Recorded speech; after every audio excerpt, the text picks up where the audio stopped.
faire simple, on a les matériaux qui sont dosés avec à l'aide de prédoseurs. Donc chaque prédoseur a une coupure. On a 2 prédoseurs séparés pour le recycler. Une fois qu'on a dosé en fonction de la formule, on réchauffe les matériaux. Donc on a un tambour sécheur avec une flamme qui va permettre d'enlever l'humidité des matériaux et de les chauffer. Pareil pour le recycler, donc on a un poste qui monte jusqu'à 70%. Une fois que nos matériaux ont été dosés et séchés, on les introduit dans le malaxeur. Dans le malaxeur, on rajoute le dernier composant, le bitume. On va tout mélanger, bien brasser, bien enrober, et une fois qu'on sort du malaxeur, on a de l'enrobé. Donc on a de l'enrobé et nos différents silos de stockage. Ok, et est-ce que vous pouvez nous expliquer quel est le vrai problème de chez Colas par rapport à l'enrobé? Alors par rapport à la mesure d'humidité, l'enjeu c'est que là on va doser des matériaux qui vont être humides. On va par exemple avoir un sable, là les dernières mesures qu'on a fait, on a mesuré 3%. Donc on va mesurer 103 tonnes, par exemple d'un matériau. Comme il y a 3% d'humidité, une fois séché, on va considérer qu'on a 100 tonnes. Donc l'enjeu c'est d'avoir la bonne mesure. Parce qu'en fonction de la quantité réelle de matériaux, on doit doser le bitume. Donc si on ne connaît pas l'humidité, on peut la sous-évaluer l'humidité et donc on va avoir un mauvais dosage de bitume. Donc consommer plus de bitume. Le bitume c'est un produit pétrolier c'est un constituant qui est très cher. On a plus de entre 500 et 1000 euros la tonne en fonction des fluctuations du marché. Donc ça c'est vraiment l'enjeu numéro 1, c'est une journée.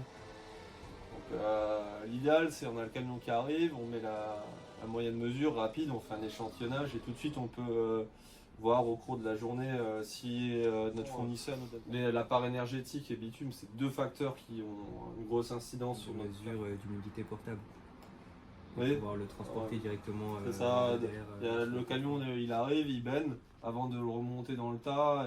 Tout de suite, on peut même aller le mettre sur l'aire de bâchage et aller mesurer l'humidité directement dans le camion et éventuellement refaire.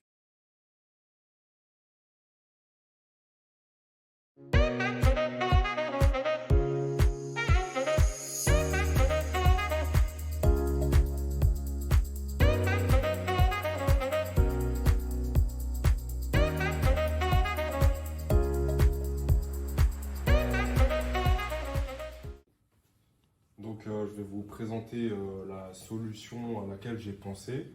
Donc j'ai pensé tout d'abord à une fourche à bêcher, donc avec son manche ici et la partie mesure qui se trouve ici, pardon, avec les 2 dents. Donc ici nous avons en jaune les plaques en dibond qui serviront d'électrode pour le système de mesure.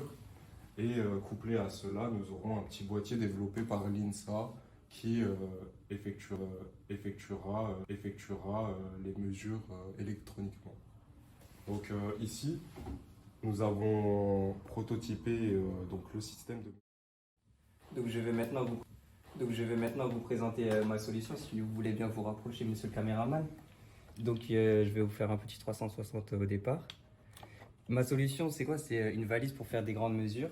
Donc vous avez 2 boîtes à l'intérieur de la valise. Une boîte, ce sera, comme vous le voyez ici, une pelle. Donc ce sera pour la partie rangement avec le boîtier que l'INSA a fait pour mesurer l'humidité. Avec ainsi une pelle et une raclette. Et de l'autre côté, vous avez du coup la boîte où vous insérez vos granulés à l'intérieur pour faire la mesure.